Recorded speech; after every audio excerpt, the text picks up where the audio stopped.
Morning guys, hi, it's Julia from Crosspatch. Sorry I've been away for so long.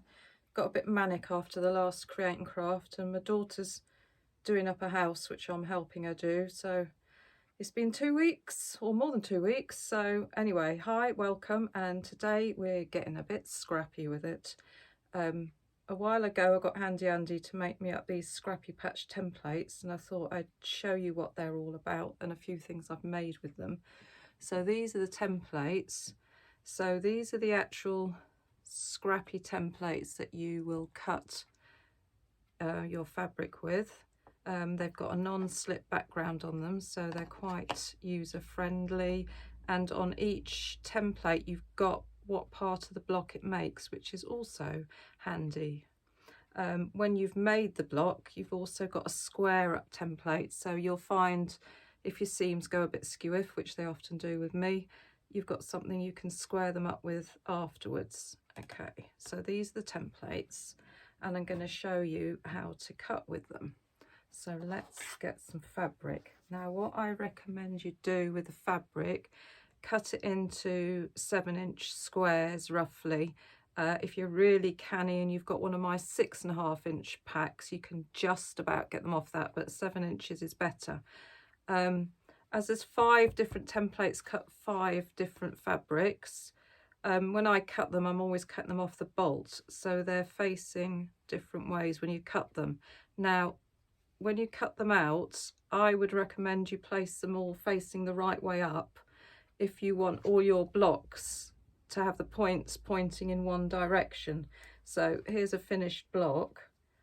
So if you want all the points pointing, say this is the pointy bit pointing in that direction, cut them all with your fabrics facing upwards. Otherwise you're going to get a cut to one facing that way and one facing that way. That's quite good fun if you want to play with patterns, but we'll talk about that at the end. Let's talk about cutting. So when I'm cutting, I do tend to cut them all at the same time. Now I cut these squares out last night and I can't be bothered to turn them all around the right way, so I'm going to have blocks that are facing different ways. So I'm going to place the blocks onto the fabric like so. Let's grab them from underneath. So each block has got a letter on it as well, and the templates come with 2 patterns, and the patterns will show you all this. They'll show you how to cut them out and how to put them together. So you'll get patterns to make a bag, a little needle book, and a pattern to make a quilt with it. Right, so the easiest way of cutting them out, these are on 7-inch squares. I cut the E block and the D block off first. So I'll line them up and I'll take those off for a minute. And I'll just, let me turn my board round and I'll get these 2 out of the way first. I'm just going to cut those bits roughly out of the way. If you're cutting 5 at a time, which I am, which means 10 bits of fabric, you need a sharp blade in there. And then I'm going to cut the A, B and the C blocks out. So I'm going to try not to waste any fabric. I'm going to put the A block there, and I'm going to cut him out there. Let's move those 2 out of the way and just trim them off.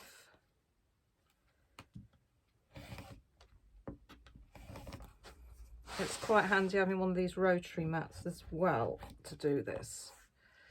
So there's the A block done. Let's get the next B block done. So there's the B block, which I always call the pointy bit. So we've got A and B. Now let's get rid of the C block. So I'll push that down there.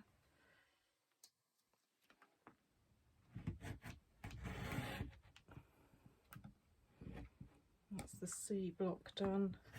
Now I'm cutting this quite roughly for the video. Normally I'd take longer to cut them out. Make sure the better you cut them out, the more accurate your blocks are going to be. Okay, last 2 blocks. You'll find there's little notches on the templates which help when piecing them. So this one's the E block. That's the E block done, and then one more left. Let's put him up there.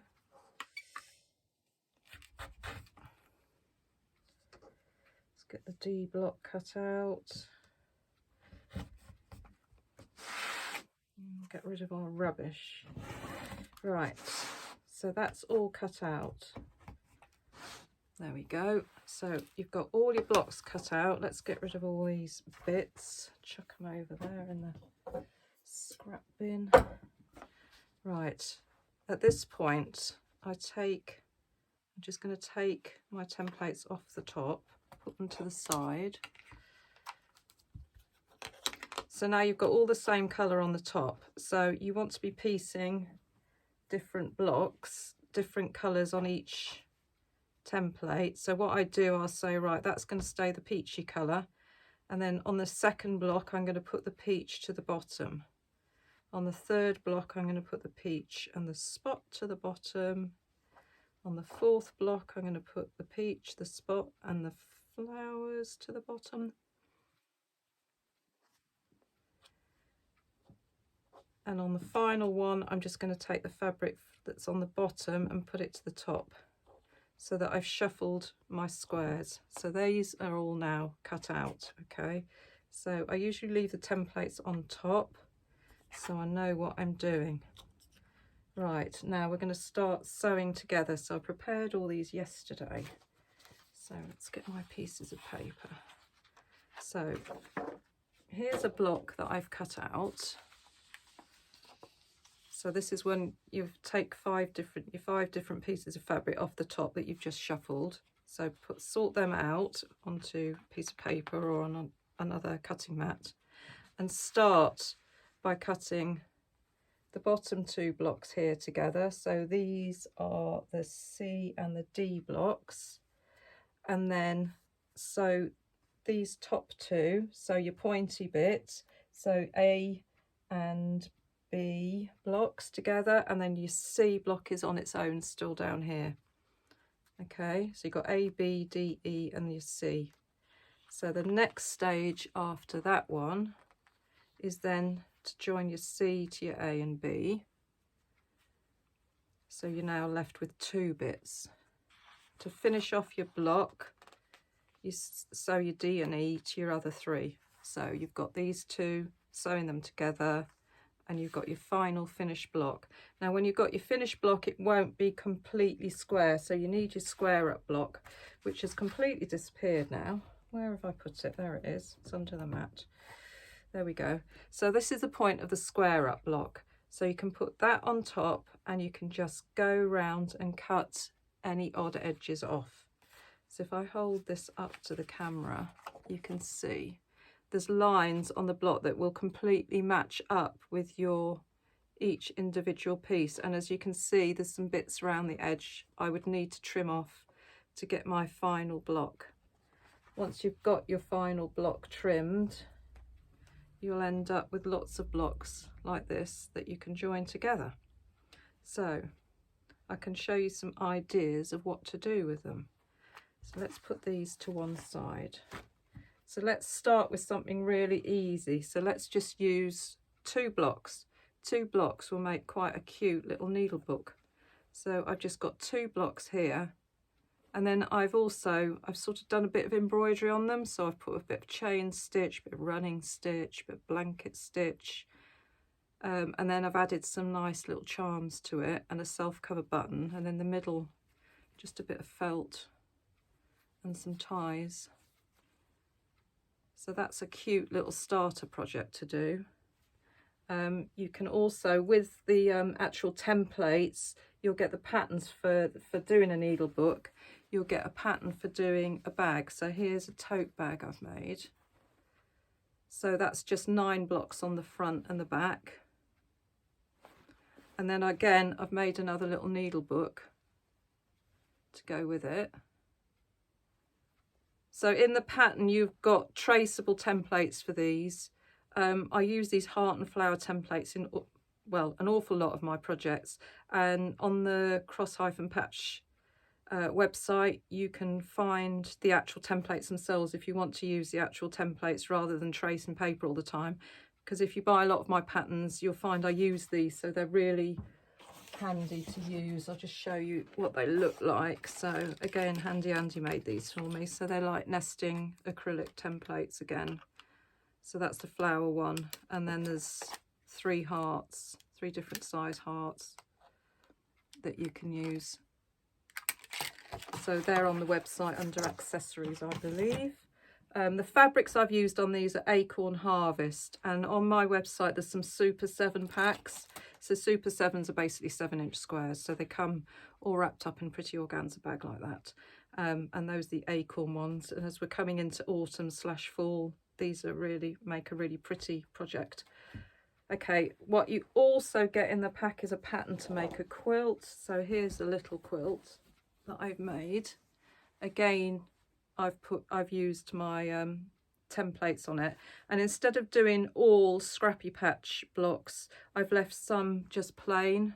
So I put some yarn dye, and then I put my templates on the top, the flower and the heart templates. So this is Cloverdale, and again it was a Super 7 pack, and again there's some of these left on my website. And then round the edge I just used what was left of the Super 7 pack. I've joined them all together and used them to make the binding. Here's another one, completely different vibe. This is Art Gallery. There's a couple of whole sets of these, so it's the Scrappy Patch templates and the fabrics left on the website, but literally only a handful because I did them on Create and Craft a while back. So these are really fresh spring fabrics. They've got daffodils and sewing machines on, really pretty. I was talking earlier, if you cut your templates out and you've got one facing one way and one facing the other way, you can start playing with patterns. If you do it like this, you've got to make sure all your fabric is in the same order. So you've got to have all your pointy bits in the dark pink and all the bottom bits in the grey. It's a bit wasteful of fabric, but you can spend hours making all sorts of different patterns with them. It's quite cool. So that's that one. And there's one on the bottom here. The last one is a French General that you can see that I've had underneath me. Again, I think I managed to get this out of a 6-pack, but you've got to be really careful with your cutting and you lose a bit of seam. So if you're not confident with bodging stuff together like I am, seems to be the story of my life, make sure you've got enough fabric. So get a 7-inch square rather than the 6-inch packs. So that's as simple as the Scrappy Patch templates are. They're fun to use. I hope if you've got them, you're enjoying playing with them. Please send me pictures of what you're making with them. I'll just show you the other packs of fabric I've got. This was a Cloverdale Super 7 pack. So this was a little quilt that I'd made. So these are all the Cloverdale fabrics. They're really pretty. These are all Macawa fabrics. Or you can go and use what fabrics I've been cutting out. It's Moda 3 Sisters. I used a layer cake, my own layer cake packs to make that. And the French General, I got some bumper layer cake packs with all my favourite French General fabrics in. And as I was mentioning before about the heart and the flower templates, there's some of my projects that you can also get that I use those. As you can see, I've used the heart template on the back of that, and then the flower template in that, and then little needle book with the flower templates in, and then the hearts in the middle. So hours of fun. Thank you for watching. The next session I'll be doing will be on my Dresden templates, hopefully within the next week, subject to painting duties at Jessica's house. Have a good week. Thanks for watching. Thanks for buying. Details of the website are on my Instagram page, cross-patch.co.uk, or email me or phone me if you've got any queries. Thanks again. Bye.